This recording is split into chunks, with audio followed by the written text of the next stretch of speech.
Welcome to the Manufacturing Matters podcast with the Council of Industry. Join us as we bring you inspiring stories, interviews, and insights from across the Hudson Valley that will revolutionize the way you think about manufacturing. This podcast is proudly sponsored by PKF O'Connor Davies, a leading accounting and advisory firm dedicated to helping businesses thrive in the manufacturing sector. With their industry knowledge and strategic guidance, PKF O'Connor Davies ensures that manufacturers have the financial insights and support they need to achieve success. Jack Nugent, thank you so much for joining us at the Council of Industry podcast. We're so excited to be here with you. I'm going to let you give us your title, your role, and if you wouldn't mind just starting off with a little bit about yourself and how you got to be in this position. Yeah, thanks, Johnny, and thank you for having me. I support the U.S. Navy Maritime Industrial Base Program Office, or the MIB Program, and my role is I am the New York State Force Lead. So a little bit on kind of my background and how I got here. Born and raised on Long Island in New York, so I am a New Yorker through and through, which is, I do think it's important to this role because New Yorkers have their own language and way of going about things. There's a dynamic there. There is, yeah, and I'm not going to claim like when I go up to Western New York to understand the people and the culture as well as I do maybe in the tri-state area, but I think it still helps. Yeah, absolutely. Yeah, so graduate of SUNY Maritime College, where I, from there, commissioned in the Navy, spent 8 years as a submarine officer, did a combat tour for the USS Helena, which is a 688 Los Angeles class fast attack submarine. Wow. Did some awesome stuff on board there. And the Helena actually, while I was on board, spent a pretty good amount of time after our deployment in the shipyard, where I got to see kind of firsthand, unfortunately, some of the massive delays that America's facing with regards to both new ship construction, as there was a couple of Virginia class being built right down the pier from us, but also with kind of sustaining the current fleet.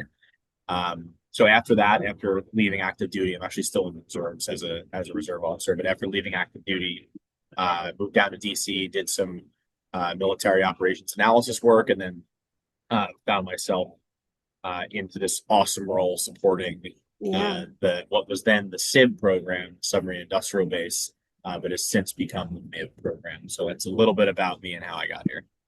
Yeah, that's great. I appreciate that backstory. I think you obviously bring a lot to this position and having those local roots too.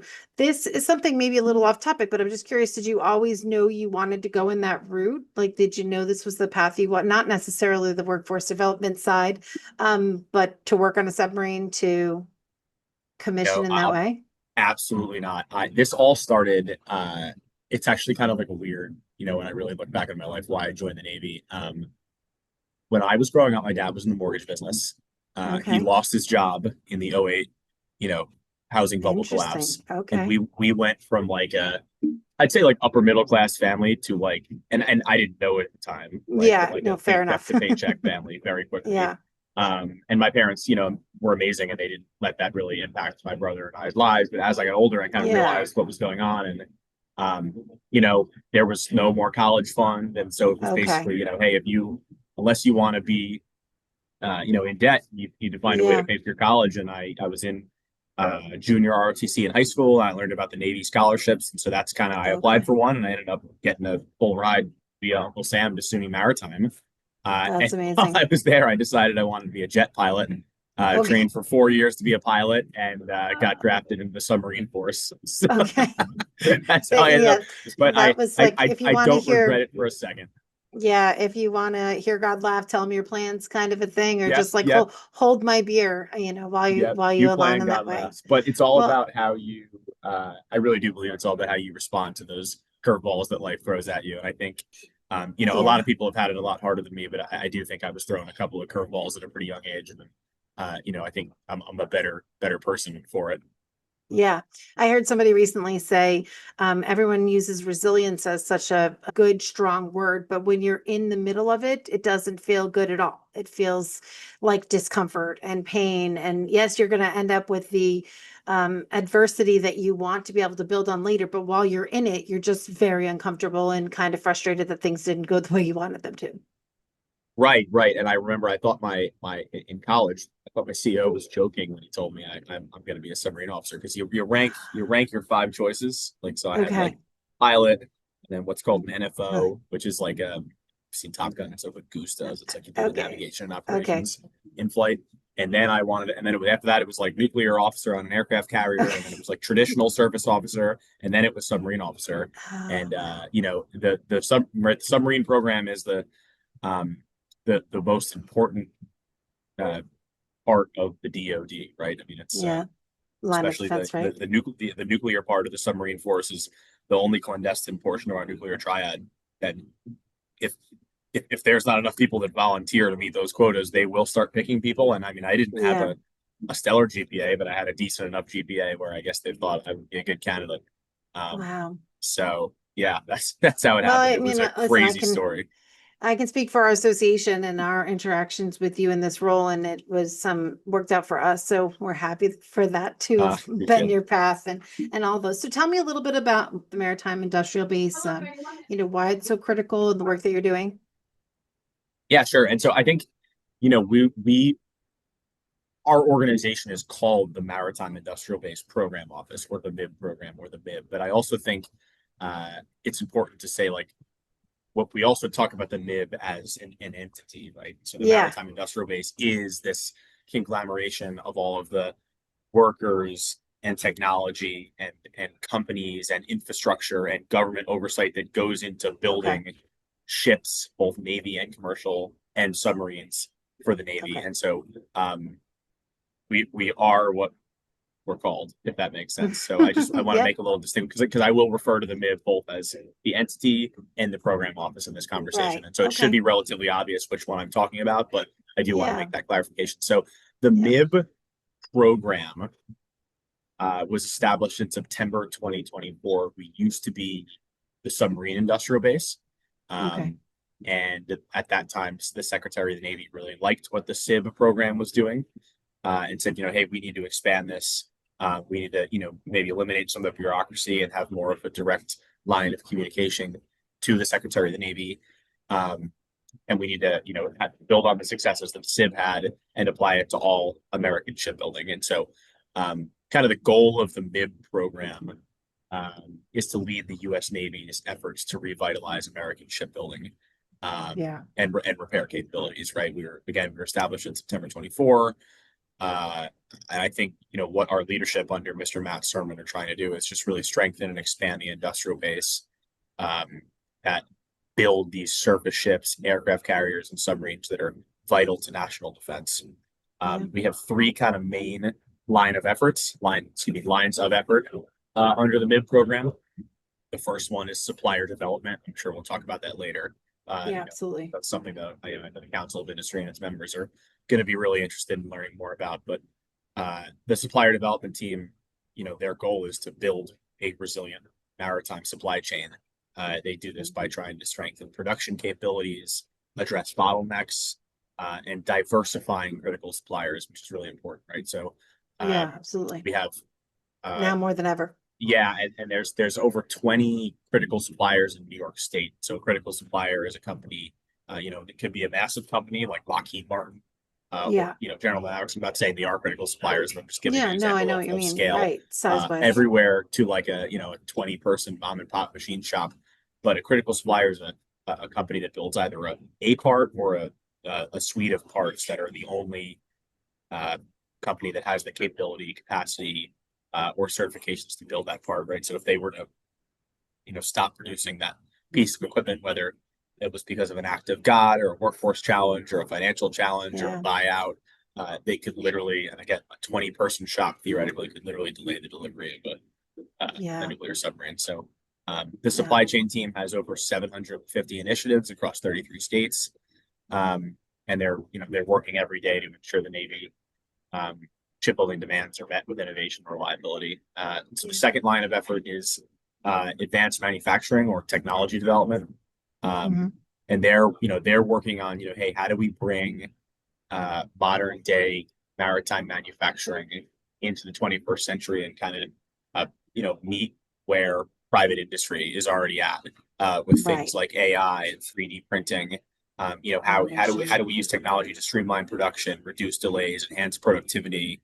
And so that's kind of the real technology heavy side of the effort. And then where I come in, I'm on the workforce development team. So, our mission is to prepare the next generation of maritime professionals, right? Attract that skilled workforce. Sounds so easy when you say that. It is, yeah. So the Navy, not only because of the increased amount of production that we're seeing the Navy building ships and submarines right now at a faster rate since the Cold War.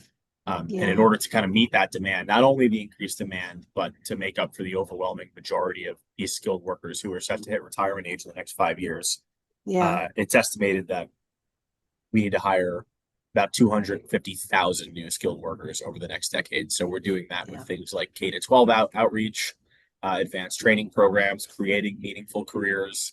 I'll get into that a little bit later, all the different things we're doing both nationally and in New York. But supplier development, workforce development, and advanced manufacturing are kind of our 3 lines of effort within the MIB. Wow. Yeah, that's a lot. And it's nice to know that there are entities in support at the highest level. And then, all the way into an organization that may have 20 people and that are, building a component that's essential for this industry and this initiative. So it's nice. And there's a lot more companies like that in New York, the 20 to 50 that are really critical than the big ones, believe it or not. Yeah. So you are servicing New York. And I remember from a couple of your presentations that there is a larger pipeline of suppliers than the average person might think. And yet probably not enough for the goals and ambitious requirements moving forward. Am I on the right path with that? Yeah. New York State, just from a submarine perspective, has over 750 suppliers.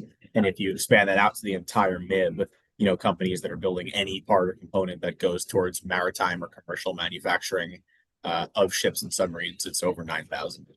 Yeah. Okay, good. So that's, and obviously there's part of that supplier development is figuring all that out and helping other organizations, possibly if they are making components or they could make components, then maybe they could get into that supply chain. We can talk about that in a little bit. And then also just in the Hudson Valley. I mean, I know that you've mentioned and you've shared with us some of those companies. I think you had said maybe there were, I want to say 60 is a number that I jotted down, but I'm not sure. But just right in the Mid-Hudson region. Yeah.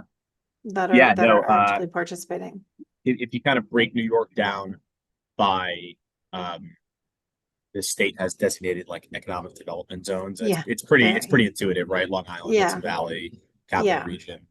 And then as you go across the corridor, Mohawk Valley, Central New York, Finger Lakes, West Virginia. Long Island has kind of the biggest chunk of suppliers with over 250. Okay. Western New York has over 100, and then Finger Lakes, Central New York, Mohawk Valley, Capital Region, and Mid-Hudson all have kind of between 30 and 70. So, yeah. I mean, you think about it in the coastal areas, of course, but it also is somebody in Poughkeepsie. It is somebody in, Rockland County. It's a little bit more than that. And I think you had mentioned that there are like designated areas in the country that are more connected with this. Am I right about that? Like, focus areas? So the U.S. Navy has identified about a half dozen, I think it's 7, what we call maritime centers of gravity, right? So this workforce effort is national, right? Like we're looking to recruit skilled trades from all 50 states. But that being said, there are certain pockets of the country where there's an overwhelming majority of maritime manufacturing. And I think some of them are intuitive, right? Places where there are major shipyards, New England, right, has Bath Iron Works, it's got Portsmouth Naval Shipyard, it's got General Dynamics Electric Boat. Virginia, if you've ever been to the Hampton Roads area, Virginia, you can't throw a football without it landing in a shipyard. The Gulf Coast, right, has both public and private shipyards that do mostly surface ship construction. California, right, especially the San Diego area has massive, and then the Great Lakes, right, also have private shipyards. New York is a little different. And now New York has also been designated as a maritime center of gravity, but we don't have that major shipyard. What we do have is an incredible amount of those small to mid-size, super technical suppliers Yeah, that are critical to the supply chain. And we're also in close enough proximity to, say, electric boat, where absolutely. a lot of their really important sub-tier suppliers are on Long Island in the Hudson Valley, up the Hudson River. Um, Yeah, and so make no mistake, the Navy is laser focused on several different lines of effort in New York that are critical to delivery of, not only surface ships, but I think the priority, even though we've expanded the MIB, is still submarines, right? And I yeah, think that's reflected in the president's defense budget, where year over year the submarine programs, both the construction of one Columbia class submarine per year and two Virginia class per year, plus sustainment, plus our contributions to the AUKUS program, are kind of the number one priority. And so I think that's still where the the program is maybe number one emphasis is. yeah. That makes sense. So talk a little bit about how we ended up in this situation. So, I mean, the situation being that there's a need for more submarines. I mean, I know you had mentioned that in the past. We know 250,000 positions that we, just snap a finger and make that happen. But like, how did we get here? How did we let this happen, or how did this happen? No, it's a great question, and it's a really interesting discussion because yeah, I agree. It is like, hey, we've been this naval superpower Absolutely. for hundreds of years. How are we all of a sudden facing? And I'm going to call it a crisis, right? I mean, we are in a Yeah. Okay. shipbuilding crisis. We're in a situation where we have an aging Ohio class, which is our fleet of ballistic missile submarines that are in desperate need of replacement by the Columbia class, and the Columbia class is facing shipyard delays. We're also in a position where our fleet of attack submarines that are frankly going to be the only naval asset that we have that, if things ever um, go the wrong way, with China and South China Sea and the reunification of Taiwan, it's the only naval Yeah. asset that we're going to be able to get past the first island chain undetected, and Yeah. be effective in any sort of conflict. Well, that fleet of submarines is rapidly shrinking at the Los Angeles Mhm. class kind of gets phased out of service, and the Virginia class that need to replace it are just not being built fast enough. And so, yeah, how did we get here? Yeah. I think the best place to start is around 1997. So we've Okay. always, as a nation, either built, we kind of go back and forth. We're going to build a chunk of these ballistic missile submarines. We're going to build a chunk of fast attack submarines. So around the late 90s, early 2000s, we started to build the Seawolf class fleet of submarines, which was kind of at the time a replacement for the Los Angeles, and it was meant to combat, the really advanced Soviet submarines. Right at that time, we were Okay. just coming out of the Cold War. But when the Cold War ended, the administration said, hey, we don't need to build this fleet of very, very expensive submarines when there isn't really a natural adversary. And so, we also had just finished building the Ohio class, and so for about 10 years between, the late 90s and early 2000s, we stopped building submarines. We basically turned the switch off, and with submarine construction, you can't really turn the switch off and then turn it Yeah. back on 5 to 10 years later. And so Yeah. that's kind of one thing that happened that maybe caused some level of knowledge issues. And in that time, we had public shipyards reduced from 8 to 4. We had private shipyards reduced from 3 to 2. We had, our main nuclear suppliers since the 70s and 80s that were around 17,000 go down to about 5,000. And then also, just the transition to more of a services-based Yeah. economy in the U.S. with that go-to-college culture also impacted the amount of skilled workers. So really, it was a bunch of different things. And then Yeah. COVID also, right, did not help, which, you can't build submarines remotely. Yeah. Yeah. So all that goes into this equation of just 40 plus years of significant reduction in shipbuilding and maintenance capability and capacity. And, now we're at a point where, we've seen our industrial base be reduced by about 60% since the Cold War. And we're at a point now where we're building submarines faster than we have since the Second World War. And so Yeah. I think, a phrase that our leadership has used is we're in a period of surging demand and uneven response. And so the MIB's mission is to maybe take some of that response load Yeah. off of the major shipbuilders and help us meet that demand with an equal response. And I think we've made some really impressive strides towards doing that, but it's a really tough challenge, and it takes a whole of industry, whole of government, whole of enterprise approach. Yeah. And we've in the last few years we've brought a lot of forces together, including non-profits, including government agencies, including private industry, including academia, but we still have a lot of work left to do. Yeah. Wow.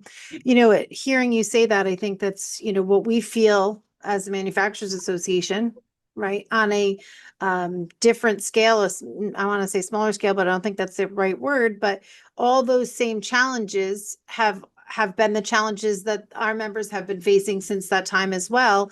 But now when you put it at the scale of our national defense and at the scale of the time it takes to build a submarine and the importance of that, if the world shifts in that direction, it's kind of an extra microscope on, hey, if you weren't sure before, these are some really critical pieces and some silly decisions in that way. Silly is not the word, but I actually, when you were speaking, my first thought was like, how did we not get here?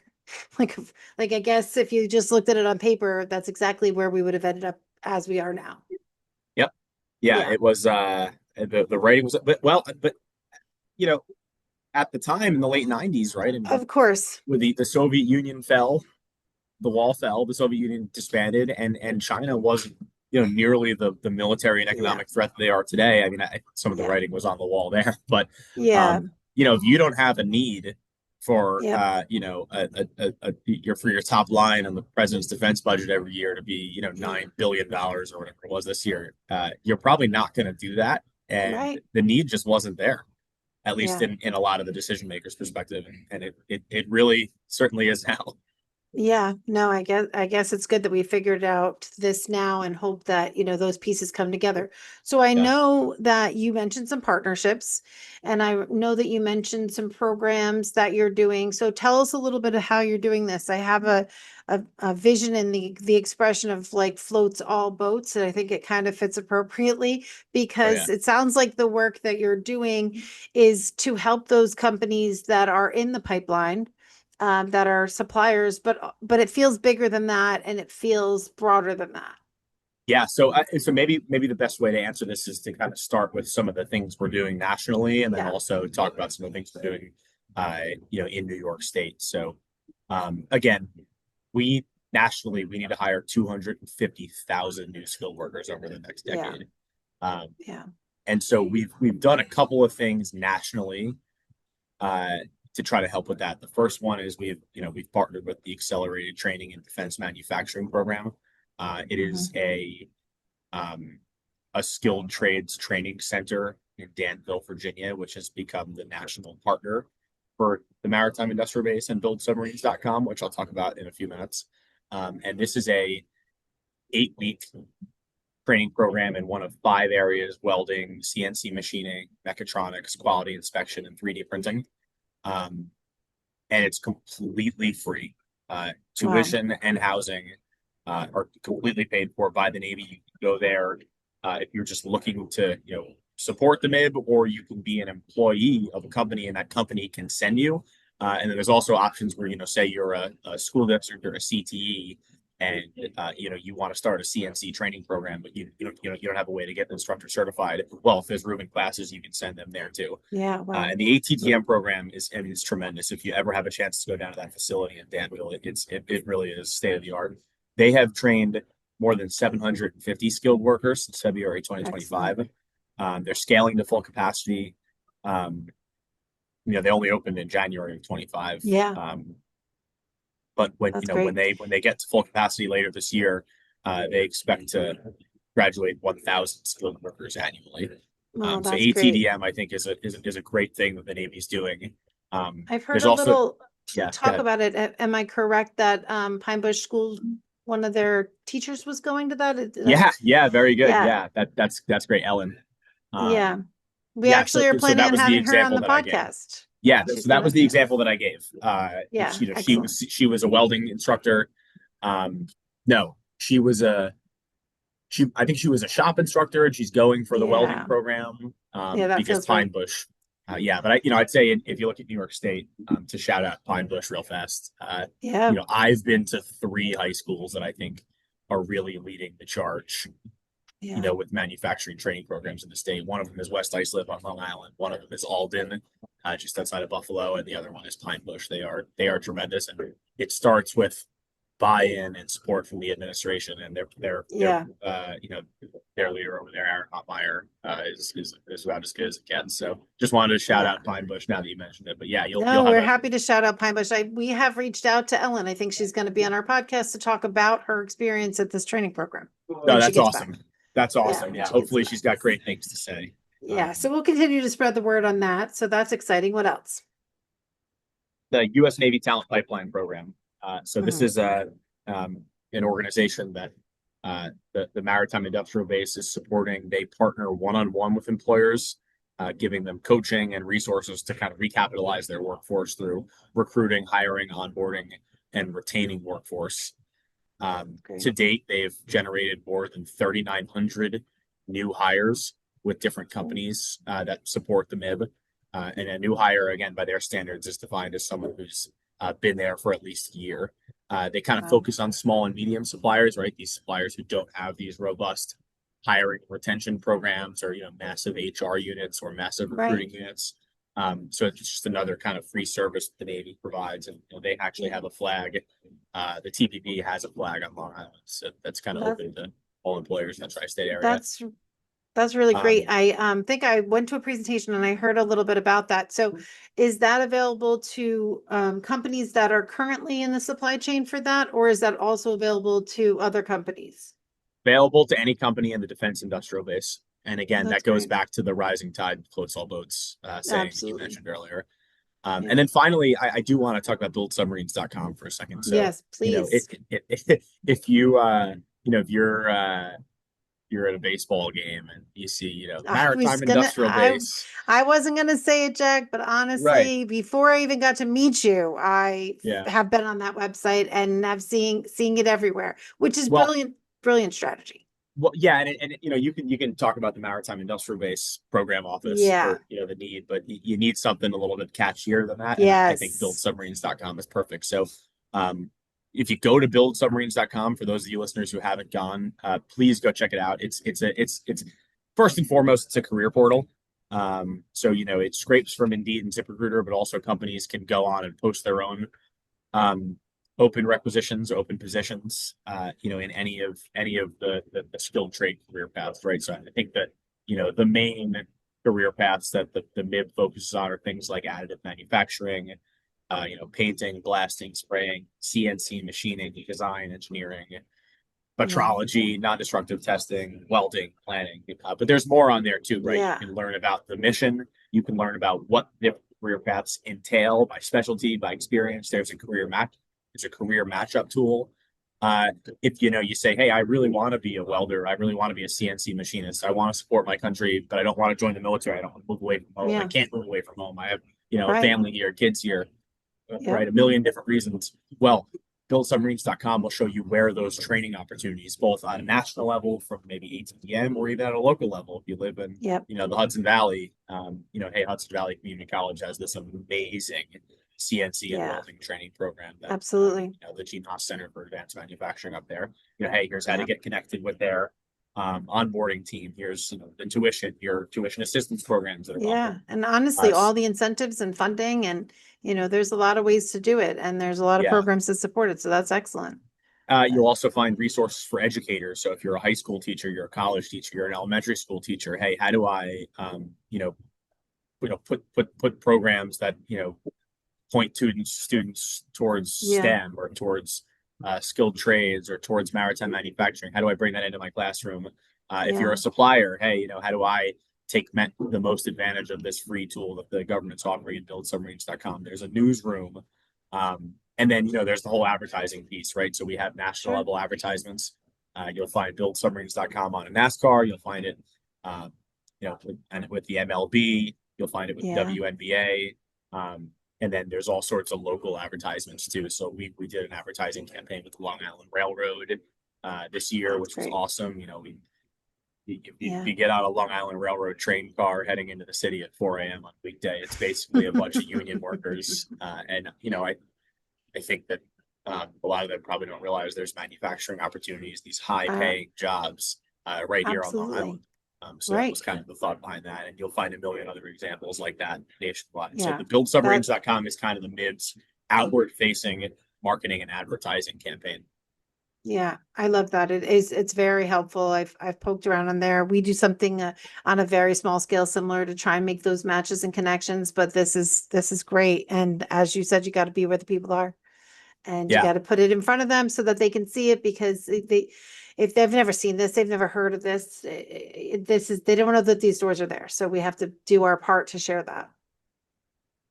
Absolutely. And then kind of in New York, right? What my job at the end of the day is, making strategic recommendations and helping put programs in place in New York and northern New Jersey that that meet the demand signal for skilled workers of those companies in the state that are building parts for shipping submarines, right?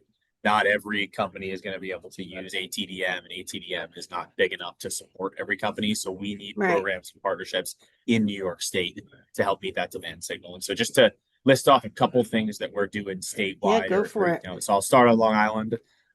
We have, I'd say two major partnerships on Long Island. One is with Suffolk Community College. They received workforce funding for scholarship opportunities for CNC machining, industrial manufacturing, electronics, and welding. So if you're going to Suffolk's Advanced Manufacturing Training Center and you agree to take a job with a Maritime Industrial Base supplier, of which there are plenty on Long Island, the Navy will pay for your tuition. We also partnered with a BOCES program on Long Island, NASA BOCES Barry Tech Center, to help build and expand their advanced manufacturing and welding programs. And we're actually we're basically helping furnish a advanced manufacturing training center that they're building on the campus. So that's really exciting. Moving up to Western New York, we partnered with MIB, right? So MIB is a huge Navy supplier up in the Buffalo region, helping them build out a new manufacturing operations training center, which will serve to train 60 to 80 new recruits, both for MIB and their sub-tier suppliers per year over a 5-year period. So that's really exciting. We partnered with Say Yes Buffalo, which works with industry associations and employer partners to build relationships with manufacturers in the Buffalo Niagara region. They take, up to 10 new placements for students within the Buffalo public school system and kind of get them through manufacturing training programs all the way to placement with manufacturers. We partnered with MACNY, so the Manufacturing Consortium of New York. They are expanding 2 of their New York State Department of Labor approved direct entry pre-apprenticeship programs, both real life Rosies and advanced 2 apprenticeship in 3 different regions. They are Central New York, the Capital Region, and the Mohawk Valley. So we've also partnered with, I guess a little more local to you. RPI is building out a new manufacturing training center. We recently just announced a partnership with them where we're gonna fund some of the manufacturing equipment going into their new training center. It's a great way for us to reach that target audience. Now you might be saying, hey, RPI, how many skilled workers are they producing? And the answer is probably not that many. The reason I think RPI is a really smart partnership for the MIB is that the Navy Nuclear Lab, both BPMI and Knowles Atomic Power Laboratory, right? 2 of the one's a prime contractor and the other is a supplier of nuclear equipment for the Navy. And they hire a ton of RPI engineers. They're both up in the Capital Region in Schenectady. So the more we can I would reach also their students. say that, when we deal with some of the engineering students that we come across, there's a handful or an occasional person who just really wants to use their hands. Went through the whole process, but really, really wants to be hands-on, and we want to make sure that those programs are available for them too. You probably know this, but RPI is also partnering with Westchester, and they're going to have a bit of a satellite presence there. There'll be an article about it in our magazine, but that they're also trying to just get those students that are at Westchester Community College, like a direct opportunity to transfer into those programs. It'll start with non-credentials and eventually get up there. But that's fun. It's great to hear about that partnership too. Yeah, and then another thing I want to shout out is that we threw a heck of a party in New York City for Fleet Week back at the end of May. We were joined by Blue Forge Alliance, who's our non-for-profit integration partner, the American Welding Society, and General Dynamics Electric Boat. We jointly, what we call, activated at the Intrepid Museum's Pier 86 with BuildSubmarines.com as kind of their presenting sponsor of Fleet Week. We reached over 25,000 visitors. And we had over 4,500 engaged directly with the AWS, which is the American Welding Society trailer.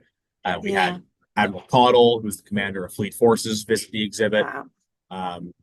It was a really great, I think, success, and I think we reached a ton of folks. While kind of showing that, hey, we're in lockstep with programs like AWS and major supplier like Electric Boat. So that was something I just wanted to shout out as well. Yeah, no, that's great. And I know you're working locally with a couple of our partners, and obviously with Allendale, because I know that they're big champions, and with Steve Newhouse and everybody around. I know that there's a lot of fanfare around making sure that locally the word is also spread. So just thinking a little bit about our membership and the people who might be listening to this podcast in terms of getting engaged, knowing where the resources are, what would be some next steps you would suggest? Yeah, sure. So I think and you mean as far as talking to suppliers, anything, right? really, Yeah. I mean, I guess this is a good time to just kind of touch on that supplier development, but in any direction. Well, I think that there's a couple of different ways that your members can engage with the MIB program supply chain team specifically, right? If they are not currently making parts or components for the Navy, but they think, hey, we want to get into this field, we think we're well poised. The supply chain team, right? We don't hand out purchase orders. We don't say, okay, make us 100 widgets and we'll pay you this much money. And that's not what we do. But what we do, what that team can do, they can walk them through different registration programs like the JCP and SAM.gov. They can help them get a DUNS number. They can walk them through different quality requirements like minimum requirements of ISO 9000. And help them determine an industry code, help them kind of figure out based on their existing capabilities, what points of contact from major suppliers, whether it be Austal or Electric Boat or BAE or DLA or HII, that they can introduce them to. And then if they are currently making parts for ships and submarines, we do have supplier development funding, right? So just like we have congressionally appointed workforce development funding, which is kind of the quote unquote pot of money that I pull from to make strategic investments that produce a return on investment towards the 1+2 mission. The supply chain team does the same thing with supplier development funding. So what supplier development funding, it's intended to go towards companies that are building parts for ships and submarines to help either increase capability, capacity, or reduce lead time for components that the Navy is in the greatest need of. So if you're a supplier in the Hudson Valley or the Mid-Hudson region, you need to develop a proposal. That proposal should include, ROI and benefits to the Navy's mission. Yeah, sure. You can submit it to a stakeholder. That can be me. That can be anyone on the MIB team. That can be Blue Forge Alliance. That could be EB or NNS. EB being Electric Boat. Then the Navy team with its shipbuilding partners will kind of review and prioritize all the proposals. Navy, EB, and NNS leadership do a selection. It's awarded.